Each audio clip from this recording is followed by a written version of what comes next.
Dr. Kersner passed away in 2012 at the age of 102. And the GI Research Foundation was founded by grateful patients of his. The story goes that there was a patient and friend of his driving him and his wife up to Ravinia from Hyde Park, so from the south side all the way up to the northern suburbs. And Dr. Kersner fell asleep in the back seat. And the patient and his wife looked back to see him sleeping and said to his wife, they said, why is he sleeping? And she said, oh, well, he's up day and night taking care of patients and writing grants and trying to take care of all the research that we need to do. And he just doesn't have enough time in the day. And they said, well, we have to do something to help him. So this individual who was driving the car and one of his other grateful patients together decided to create a foundation to support Dr. Kersner's work, which was called the GI Research Foundation, with the unfortunate acronym of GIRF that gets lots of funny comments when we try to explain what it is to people. Nonetheless, the GI Research Foundation now has been in existence for over 60 years, funding the work of our scientists at the University of Chicago in GI.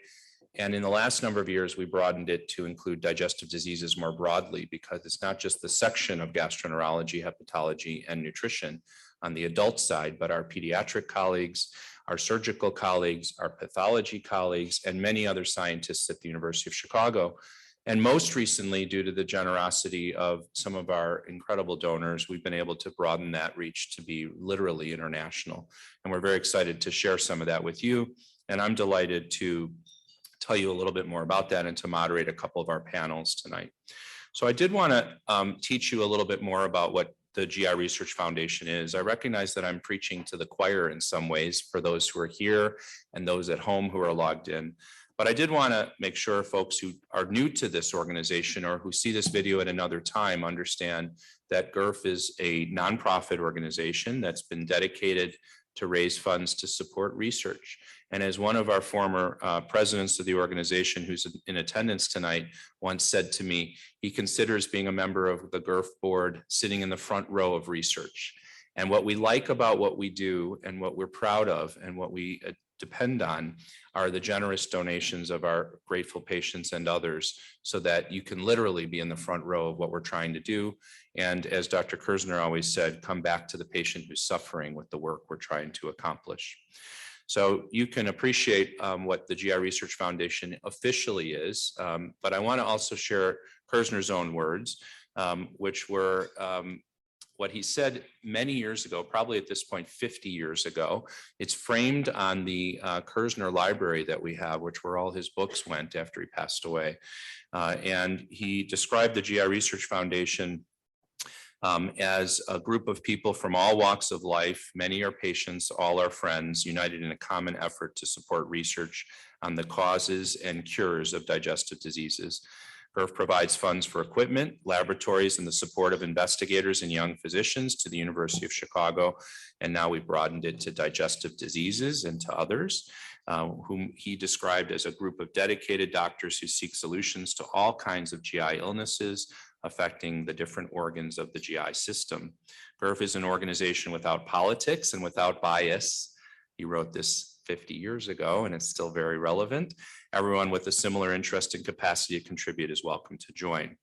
He says, what is GIRF? GIRF, above all, is a unique blend of wonderful, kind, and generous men and women giving of themselves and their resources, whose greatest reward is that inner sense of satisfaction and goodness that comes from helping Kersner and all of his disciples and his colleagues at the University of Chicago, and through time helping humanity everywhere.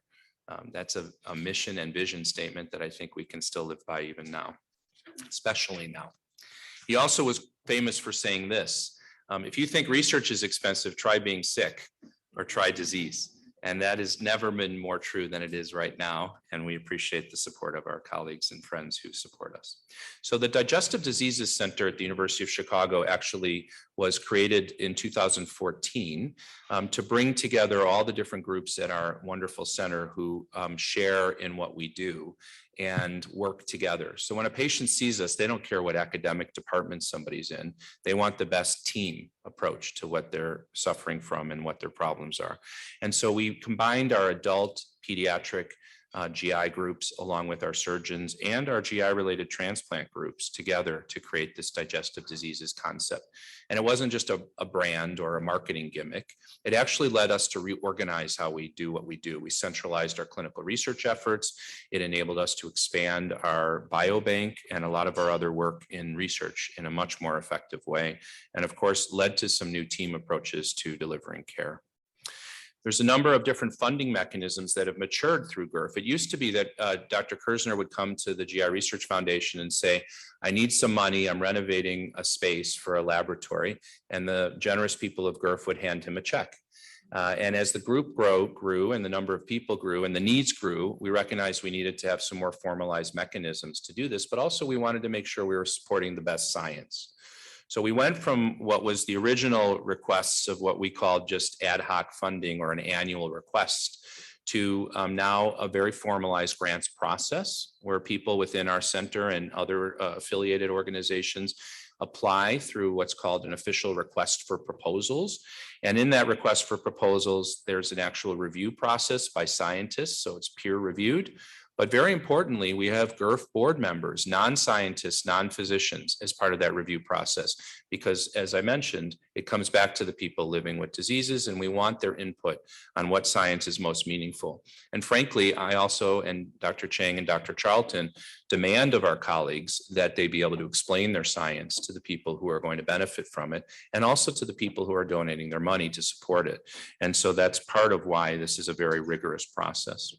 We also have over the years, and Dr. Chang will summarize that in his presentation in a bit, had a number of campaigns. GIRF has risen to the occasion multiple times to help us raise money for specific initiatives over these years.